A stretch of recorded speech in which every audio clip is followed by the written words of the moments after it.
लेकिन फिर future planning के लिए तो पैसा जोड़ने की कोशिश करते हैं, ज़िंदगी लग जाती है। लेकिन फिर भी आजकल के खर्चे इतने हो गए हैं जिनको संभालना बहुत ज़्यादा मुश्किल हो रहा है। बच्चों के लिए प्लानिंग करनी हो तो फिर कैसे करें? क्या ऐसा करें कि आने वाले समय के लिए एजुकेशन उनकी अभी से ही उसके लिए पैसा जोड़ना शुरू कर दें? So I have been talking about this concept of building a children's folio. बच्चों के लिए एक अलग अकाउंट खोलना. You guys know I have a son. He is turning 4 very soon. And I think बच्चे की पढ़ाई एक बहुत important goal है माँ बाप के लिए. हिंदुस्तान में मुझे लगता है अगर एक परिवार मेडिकल के अलावा किसी चीज़ पे डिस्प्रपोर्शनेट खर्चा करता है, डिस्प्रपोर्शनेट एम्फेसिस डालता है, वो पढ़ाई है.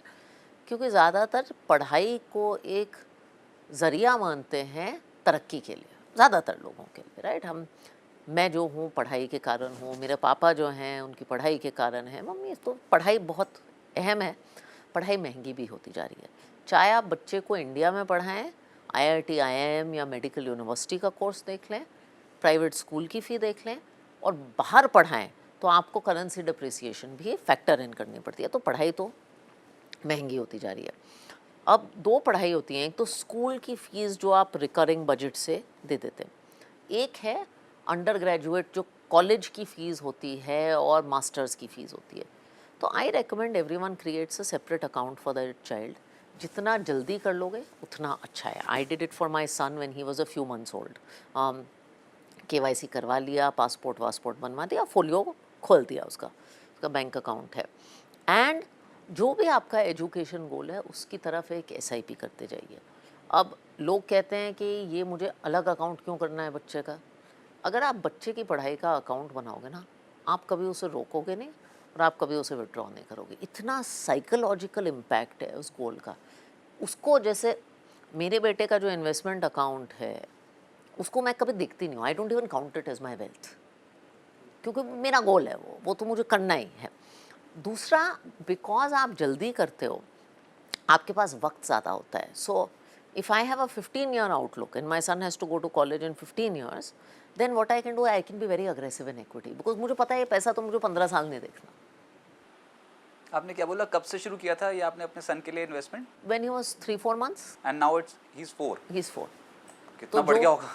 हाँ, तो जो उसका एजुकेशन का गोल है 15 साल बाद, उसका 1/4 हमारा हो गया है.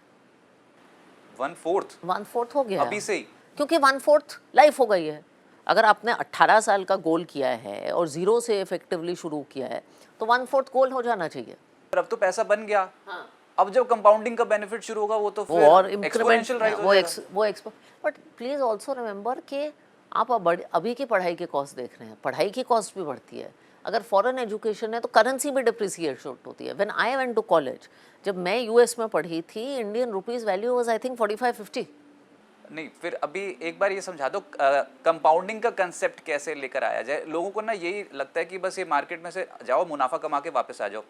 लेकिन हमने ऐसी बहुत स्टोरीज सुनी हैं जिसमें अगर बाजार में नियमित रूप से पैसा लगाया जाए तो वो ह्यूजली कंपाउंड हो सकता है. इनफैक्ट टारगेट्स बहुत ऊपर को भी आ सकते हैं जो आपने कभी सोचे भी नहीं होंगे. कैसे होता है मैं आपको ये एक एजुकेशन के उसको ड्रॉ करके एक एग्जांपल देती हूँ.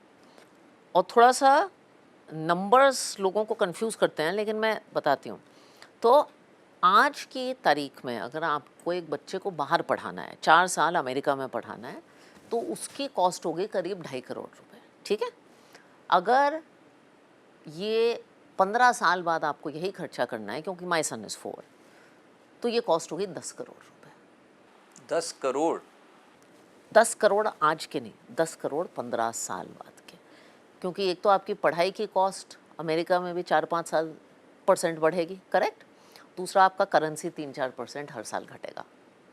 वो तो अब लोग मानते हैं. तो ये 2.5 करोड़ का 10 करोड़ हो जाएगा. अभी आपको लगता है 10 करोड़ कैसे करेंगे, बड़ा नंबर लगता है ना, डर लगता है. सुन के मैं ही डर गया, चौंक गया एकदम. 10 करोड़ कैसे करेंगे?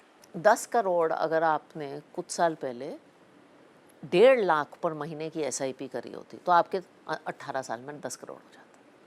सिर्फ महीने की 1.5 लाख की SIP 18 साल तक अगर आप करते हैं इक्विटी फंड में, आपके 10 करोड़ हो जाते. ये कैसे हो जाते? महीने की आप 1.5 लाख की SIP कर रहे हो, आपका 18 साल में कैपिटल आपकी जेब से कितना गया है? सिर्फ 3.5 करोड़.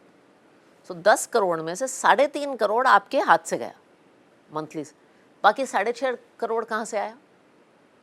पावर ऑफ कंपाउंड, क्योंकि आपने वो पैसा डाला, मार्केट में उसने रिटर्न कमाया, रिटर्न के ऊपर रिटर्न कमाया, वो पावर ऑफ कंपाउंड।